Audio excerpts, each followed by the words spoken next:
For me it is, yeah. No, it's not. This is my 4th time in Mexico. Okay. Only my 2nd in Mexico City, but I've been to Mexico 4 times.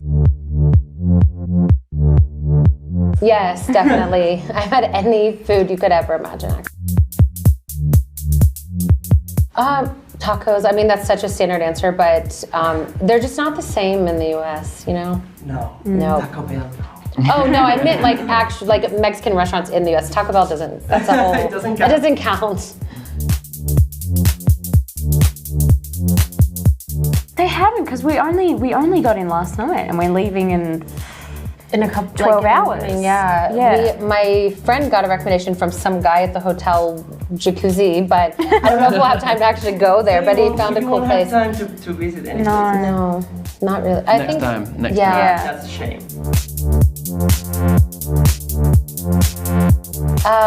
Hola, ¿cómo estás? Buenos días, buenas noches. Mi nombre es Josephine. My name. He knows more. I did it. I don't know Spanish, but I can kind of understand bits. I did it at school for a bit, so. It's really unconventional, actually. The movie sold before the book was even published, but it was with a different distributor. It was with Paramount at first, and then a couple years went on, and I kept going in every couple months for meetings, and I'm like, this isn't gonna happen, is it? And then I realized they had a John Green film, and I was like, if they're not making John Green, there's no chance for me. So then we got the rights back and sold to someone else and made it independently, and it's just been a crazy long process, but I feel like the timing is perfect, because if we would have made it 2 or 3 years ago, wouldn't have had the cast that we have, or the director or anything. So the timing was perfect, but it was definitely a long, unconventional process. Okay. I think 50-50 for me. Yeah, I'd say about the same. There are things that I'd like to think that I'm as confident as my character, or would like to be, and there's things that I'm grateful for not being like him in ways of, he's very impulsive and I think I'm a bit more calculated. But it's great, I feel like we learn from each other. I'm definitely not a morning person. Tessa's a morning person. She definitely is a morning person. Yeah, I'm not. I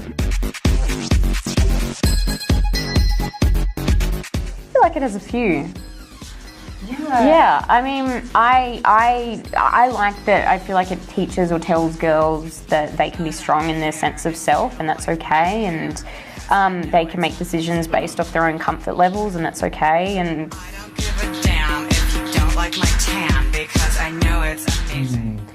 For me, it was a technical thing. It was like certain scenes that we shot were just difficult because of how we shot them, or like how they were spaced out or scheduled, or the amount of time over which we shot them. Okay. Yeah. I think for me it was probably just the time away. I'd never been away from home for like 2 months like that on my own. So that was more, it was more the anticipation before it that felt like a challenge to me, and then when we were there on day one, it felt I was comfortable.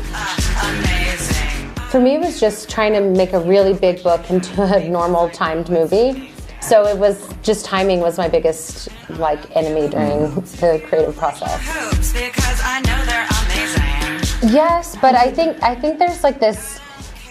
It's a long answer. I am, but I don't know. I feel like After is its own thing now. So as much as I love One Direction, and I don't think I would have written it if I wasn't reading One Direction fan fiction, it was mostly the fiction side of the fan base that I was really into. I wasn't necessarily going where they were or anything like this, or like following their entire lives. It was mostly this mecha fan fiction that was on Wattpad. So I was in this fiction side of the fandom, not necessarily like the screaming, crying fan.